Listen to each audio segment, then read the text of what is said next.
गोविन्दं प्रपद्येऽहं दीनान्यजतारकम् वन्दे मुकुन्दमरविन्ददलायतार्क्यं कुन्देन्दुशङ्खपदनं शिशिरोपवेशम् इन्द्रादिदेववनवन्दितपादपीठम् वृन्दावनालयमहं वसुदेवसेनम् नवजलधरवरणं चम्पकोद्भासिकरणं विकसितनलिनाशियं विस्फुरन् मन्दहास्यं कनखडिशिखूलं चारुबर्हावशूलं कमपि निखिलसारं नोन्गोपीतवारम्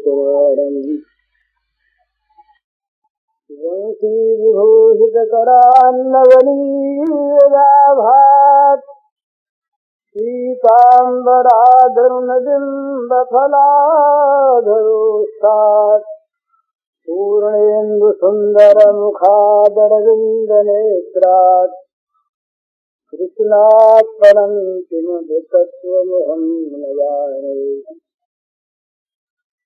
ध्यानाध्यासवशीकृतेर्मनसा तन्निर्गुणं निष्क्रियम् ज्योतिकिञ्चनयोगिनो यदि परं पश्यन्ति ते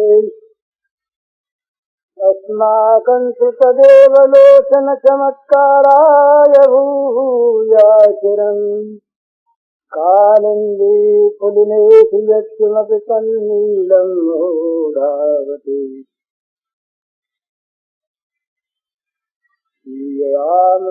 सब जगजानी करूं प्रणाम जोर जुगपानी।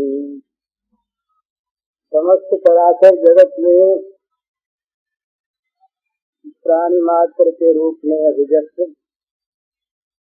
श्री भगवान के पावन चरण कमलों में सबसे नमस्कार। दो तरह से निर्देश किया है। एक कहते हैं ज्ञान कर्म समुच्चय, जरा सा कठिन विषय, फिर सीधे विषय में आ जाएंगे। ज्ञान कर्म समुच्चय, ज्ञान कर्म समुच्चयवाद एक है जिसका अर्थ है ज्ञान और कर्म दोनों साथ साथ चलते हैं।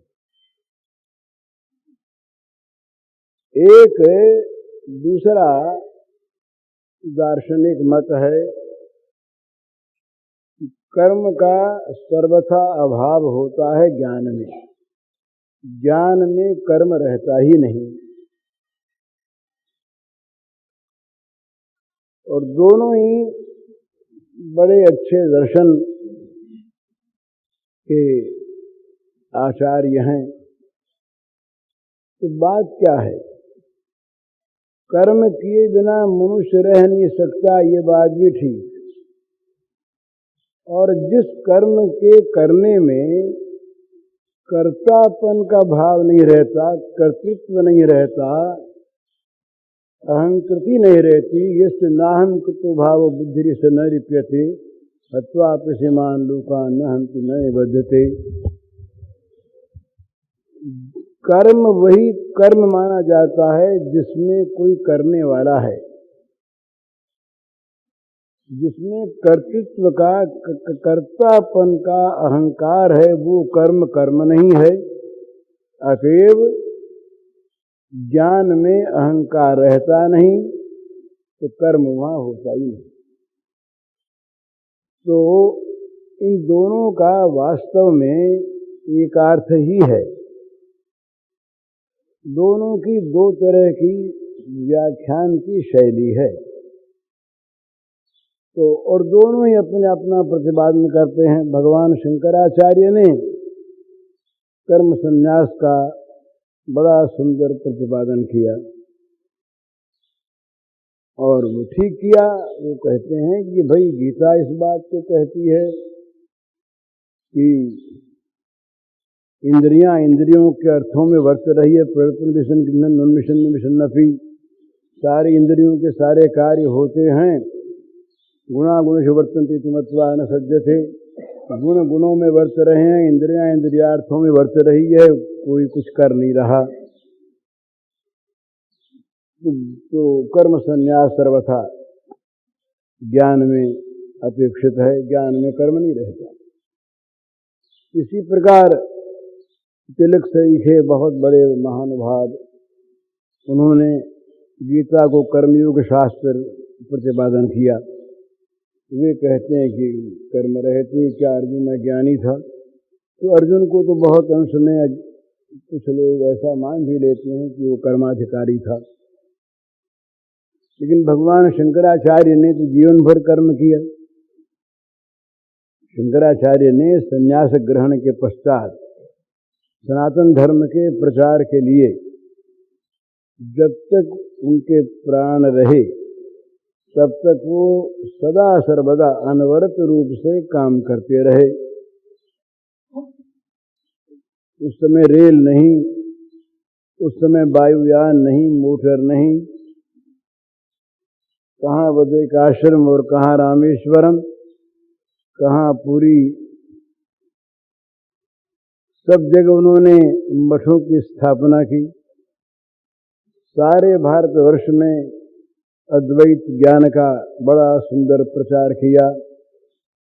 वो कर्म ही तो था, पर उस कर्म में भगवान शंकर को अहंकार नहीं तो उनके लिए कर्म था ही नहीं।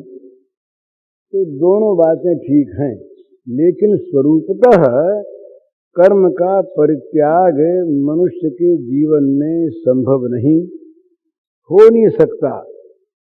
जो कहता कुछ नहीं करता, वो कुछ नहीं करने के रूप में कर्म करता है। कुछ नहीं करता ना, तो नहीं करता भी एक कर्म है। अहंकार है ना, मैंने सब कुछ त्याग दिया। कर्मण्य कर्म ये पश्चेद अकर्मण्य च कर्म च कर्म यह, ये कर्म में अकर्म देखना और अकर्म में कर्म देखना क्या है? कर्म का त्याग कर दिया, कर्म का अभाव हो गया। पर वहाँ कर्म का त्याग करने वाला कोई मौजूद है। मैंने कर्म का त्याग कर दिया, मैंने कर्म संन्यास कर दिया। कि कर्म संन्यास करने वाला, कर्म त्याग करने वाला अहंकारी जब तक है तब तक वो अकर्म भी कर्म है, कर्म का अभाव ही कर्म है। और सारे कर्म करते हुए भी जिसके मन में कर्म करने का कोई अहंकार नहीं है, वहाँ पर वो कर्म होते हुए भी उसके लिए कर्म नहीं है। ये कर्म में अकर्म देखना, अकर्म में अकर्म देखना है। तो लेकिन कर्म का स्वरूपतः सर्वथा त्याग अभाव मनुष्य के जीवन में संभव नहीं है। इसलिए परसों जो अपने बात हुई थी कि भगवान पर विश्वास करो, सब कुछ अपने आप हो जाएगा, सारी बातें ठीक हो जाएगी, इसका अर्थ कर्म का अभाव नहीं है। प्रश्न आया कि भाई कर्म जब करता है तो कर्म का फल मिलता है, तो अच्छा कर्म करेंगे अच्छा फल मिलेगा, फिर भगवान की कृपा क्या करेगी? कृपा की क्या आवश्यकता है? तो इसमें एक बात समझने की है कि कर्म किए बिना तो मनुष्य रह नहीं सकता, ये बात सिद्ध है। कर्म वो कैसा करे, अच्छा कर्म करे, बुरा कर्म करे, मिश्रित कर्म करे, सबके कर्म एक से होते नहीं। और जो जस करि सो तस फल चाखा, कर्मानुसार ही फल का उदय होता है। जैसा बीज होता है वैसा फल होता है, ये निश्चित बात है। तो असल में तो शास्त्र विहित कर्म ही कर्म है, बाकी कर्म तो विपरीत कर्म है। मनमाने कर्म विपरीत कर्म, और तो विपरीत कर्म तो वास्तव में कर्म है ही नहीं। कर्म तो वही है जो शास्त्र विहित है, लेकिन मनुष्य इन सब बातों को सोचता नहीं। तो कर्म अच्छा कैसे बने? अच्छे संग में हम रहें, अच्छा स्वाध्याय करें, अच्छे लोगों से बातचीत करें, अच्छी चीज खाएं। ये सत्संग का अर्थ केवल किसी मनुष्य का संग नहीं है, अथवा केवल किसी सत्संग भवन में रह जाना, ये सत्संग नहीं है। सत्संग का अर्थ है, सत्संग सत उन सारे पदार्थों के साथ जोड़ा जा सकता है जो अपने संग से हमारे अंदर अच्छी भावना, सात्विकता, दैवी गुण पैदा करे, तो सब सत्संग है। वो भोजन भी कुसंग है जो हमारे मन में उत्तेजना, राजसी भाव, तामस भाव उत्पन्न कर दे। वो दृश्य देखने की चीज भी कोई बोलता नहीं, वो चित्र देखना, वो दृश्य देखना भी कुसंग है जो हमारे मन में विकार पैदा कर दे। वो शब्द सुनना भी कुसंग है जिस शब्द से हमारा मन विकारी हो जाए, गुस्सा आ जाए, काम पैदा हो जाए, लोभ पैदा हो जाए, बैर पैदा हो जाए, क्षुब्ध हो जाए, वो शब्द भी कुसंग है। वो कपड़ा भी कुसंग है जिस कपड़े के पहनने से हमारे मन में बुरी भावना पैदा हो। वो खाने के वस्तु जिससे बुरी भावना पैदा हो, तामसिकता, राजसिकता पैदा हो, स्वास्थ्य नाश हो, वो भोजन, वो खान पान भी कुसंग है। तो सत्संग का अर्थ यही है कि जिसके द्वारा हमारे मन में, हमारे जीवन में सत माने भगवान, सत माने श्रेष्ठ, सात्विकता, जिससे हमारे जीवन में सात्विकता का उदय हो, जो हमारे अंतःकरण में सद्भावों का उदय कर सके, उनका संवर्धन कर सके, वो सत्संग है। वो चाहे किसी मनुष्य का हो, किसी स्थान विशेष का हो, किसी साहित्य का हो, खान पान, वस्त्र, रहन सहन सब उस सत्संग में शामिल हो जाते हैं जिनसे हमारे मन में अच्छी भावना पैदा हो। ये चीज समझ में बहुत कम आती है। किसी स्थान पर जाकर बैठना ये मन में अच्छाई बुराई पैदा कर सकता है। आर्य समाज के एक नेता हैं, खुशहाल चंद खुर्शंद उनका नाम, उनका तो वो सन्यासी हो गए, उनका नाम आनंद स्वामी है। मिलाप नाम का एक पत्र निकलता था लाहौर से, अब दिल्ली से निकलता है, शायद जालंधर से भी, उसके वो संपादक थे। उनके लड़के शायद आनंद बिहारी कृष्ण, उनके लड़के, ये सच्ची घटना, उनके लड़के अंग्रेजी राज्य के ज़माने में किसी राजनीतिक मुकदमे में फांसी की सजा पा गए थे। तो उन्होंने मृत्युंजय का जाप कराया, आर्य समाजी हैं, तो उससे छूटे वो तो अलग बात है। उन्होंने 2 घटनाएं जेल की लिखी हैं, बहुत समझने योग्य बात है। कुसंग और सत्संग का क्या असर होता है। वो उनको फांसी की सजा सुनाई जा चुकी। अब वो जेल में एक दिन किसी एक कोठरी से दूसरी कोठरी में भेजे गए, स्थान परिवर्तन किया गया।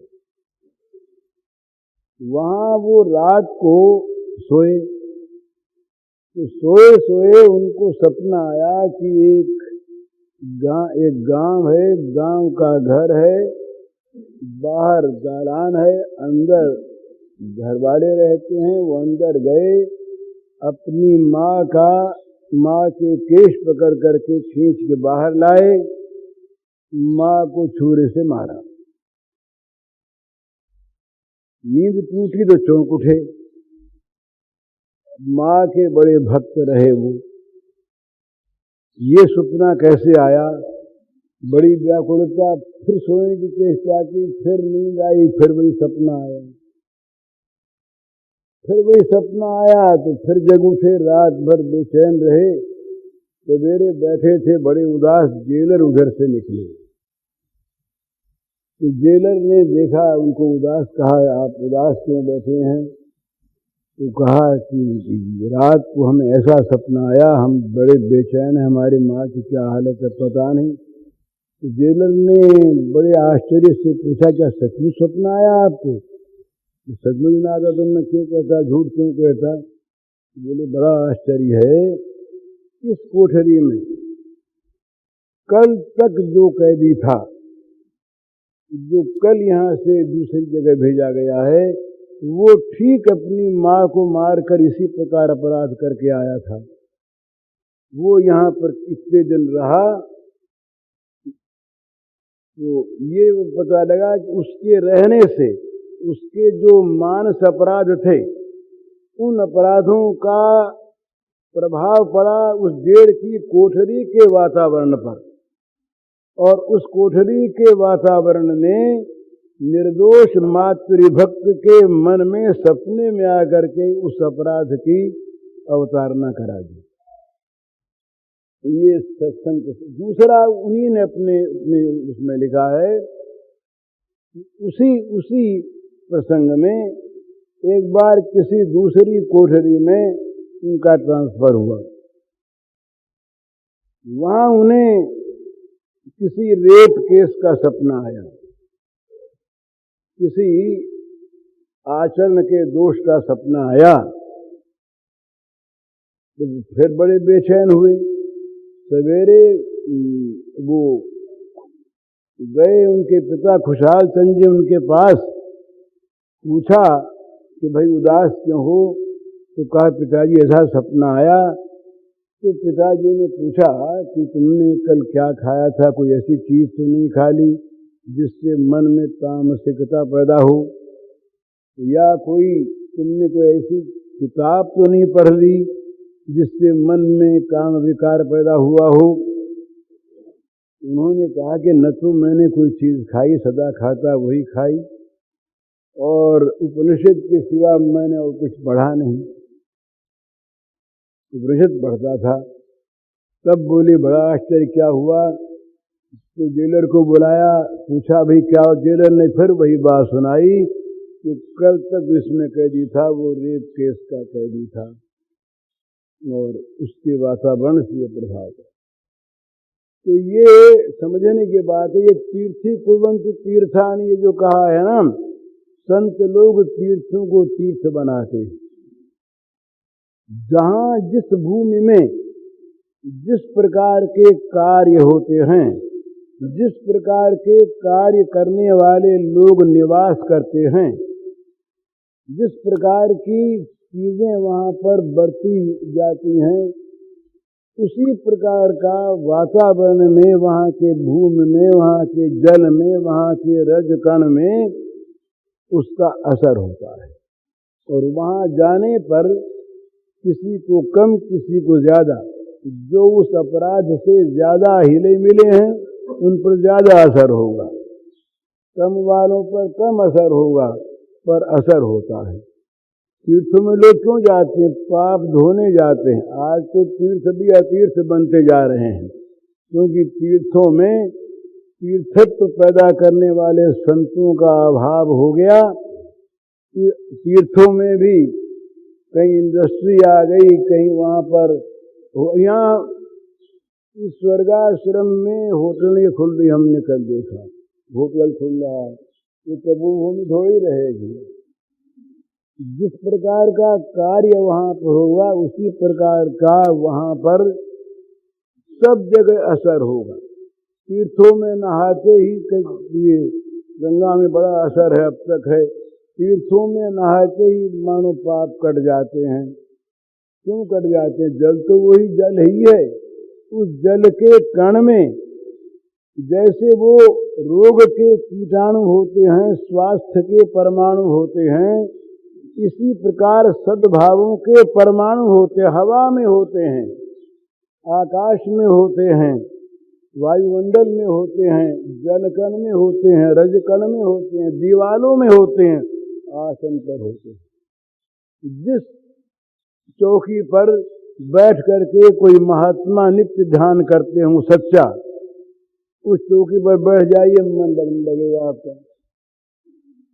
और मन लगने वाला अभ्यासी भी यदि जहाँ पर बड़ी चंचलता रही है इस प्रकार के स्थान में जाकर रहेगा, उसका ध्यान लगेगा नहीं। दूसरों के संग से चैतन्य महाप्रभु निमाई पंडित जब थे उस समय ये श्रीवास एक भक्त थे, उनके घर में एकांत कीर्तन होता, एक सामुदायिक कीर्तन होता जिसमें तो सब लोग शामिल होते, और एकांत अंतरंग कीर्तन होता, उसमें कुछ लोग जो चुने हुए थे वो उसमें शामिल होते। किवाड़ बंद रहता, रात्रि के समय एकांत में उसमें कुछ विशेष प्रेमोदय होता, विशेष अनुभूति होती। एक दिन कीर्तन तो हो लेकिन वो विशेषता न रही, किसी का मन जो साधारण में लगता वो भी न लगे। तो निमाई पंडित ने, चैतन्य महाप्रभु ने कहा कि यहाँ कोई विजातीय द्रव्य है। आज ये जो हम लोगों में स्पर्शा स्पर्श और किसी के साथ न खाना न मिलना न बैठना न कपड़े पहनना, ये घृणा की बात नहीं है, कि सारा का सारा विज्ञान सम्मत है। मनोविज्ञान जो लोग जानते हैं, अब वो हवा चली, किसी पुरानी चीज का नाम सुना तो न मानो, इसके अंदर जाके प्रवेश न करो, ये पागलपन है, बातुलता है, ये अभी चल रही है। तो उन्होंने कहा यहाँ कोई विजातीय द्रव्य है, द्रव्य कोई विजातीय पदार्थ है। तो देखा तो एक चौकी के नीचे एक आदमी डूबता हुआ पड़ा था, उसको बाहर निकाला। वो था कीर्तन का विरोधी, कीर्तन की निंदा करने वाला, कीर्तन का विरोध करने वाला और कीर्तन में मिथ्या दोषों का प्रचार करने वाला। वो छिप करके किसी प्रकार से कोठरी के अंदर रह गया, दुबक गया, उस चौकी के नीचे किवाड़ बंद कर दिए गए। उसके रहने के कारण से वहाँ के वातावरण में विक्षोभ हो गया। वहाँ जो एकांत एक सी वृत्ति सबकी रहती, उस वृत्ति में बाधा आ गई। ये साधु के लिए, योगी के लिए, ध्यान करने वाले के लिए एकांत स्थान क्यों बताया है, पवित्र स्थान क्यों बताया है? वो चेला जन कुशोत्तरम क्यों कहा है? वो ऊन के आसन पर संक्रमण कम होता है, कुश के आसन पर संक्रमण कम होता है दूसरों का। इसलिए ये भी कहा कि आसन दूसरे का मत लो, धोती दूसरे के मत पहनो, दूसरे की माला पर जाप मत करो, दूसरे के बिछौने में मत सो, दूसरे के भोजन किए हुए में मत खाओ। ये क्या है इसमें? इन सब में एक वैज्ञानिक रहस्य है। उनके भावों का, विचारों का, अच्छे बुरे परमाणुओं का संक्रमण होता है, वो फैलते हैं, वो जाकर उसमें प्रविष्ट होते हैं। तो उसको जब बाहर निकाला, बड़ी कड़ी बात थी चैतन्य के लिए, बड़े विनम्र, वो तृणादिव सुनिए चाहिए न मानने वाले। उन्होंने, क्योंकि वो साधना थी, अलग किया, अलग करने के बाद फिर वही आनंद आया। तो ये सब खान पान में कुसंग होता है। ये कुछ नहीं, हम तो आनंद से खाया, अरे खाते हाथ से हैं, खाने की चीज खाते हैं, मूर्खों की बात नहीं, इससे भी असर होता है। असर कैसे नहीं होता, ये विज्ञान को लोग भूल जाते हैं।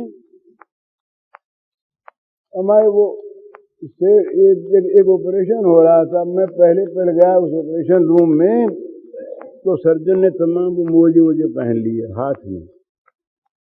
हाथ में पहन लिए, और वो चुटकी से पकड़ करके उस चीजों को उठावे। मैंने इनसे कहा कि ये सब क्या करते हैं डॉक्टर साहब?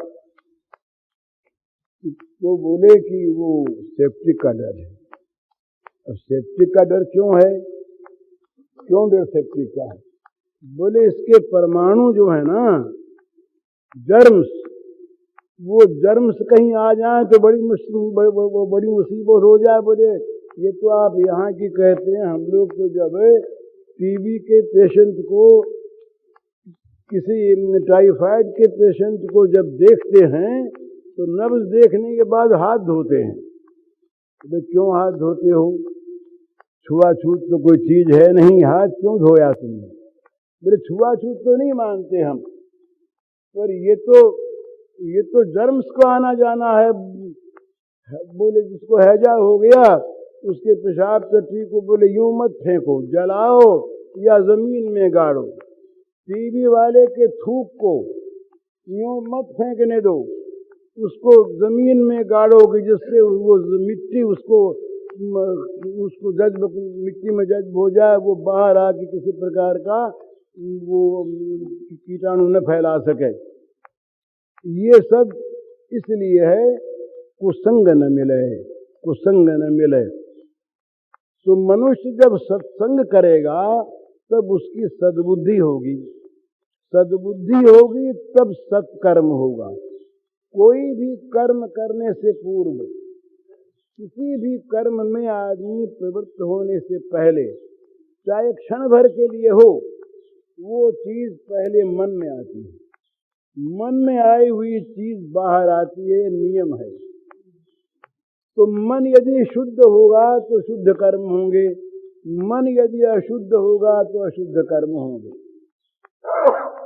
तो भगवान की कृपा जो अपने ऊपर मानता है, कृपा पर जो विश्वास करता है, उसको बारंबार बारंबार ये भावना होती है, वो रिपीट करता है इस चीज को कि भगवान की मुझ पर बड़ी कृपा, बड़ी कृपा।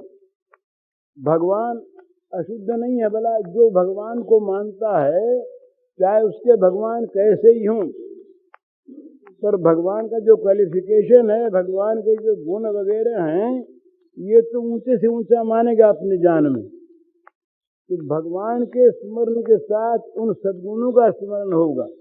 भगवान की कृपा मुझ पर है तो भगवान के द्वारा वो भगवान की कृपा उन सद्गुणों को हमारे अंदर लावेगी। भगवान की कृपा मानने वाले के आचरण में भगवान के अनुकूल बनने की स्वाभाविक चाह होगी। मान लीजिए कि आप मुझसे प्रेम करते हैं,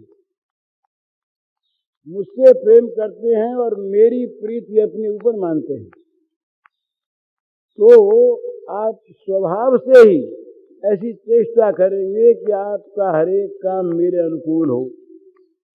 जिस काम को मैं बुरा समझूं, मैं नाराज हूं, उस काम को आप नहीं करना चाहेंगे।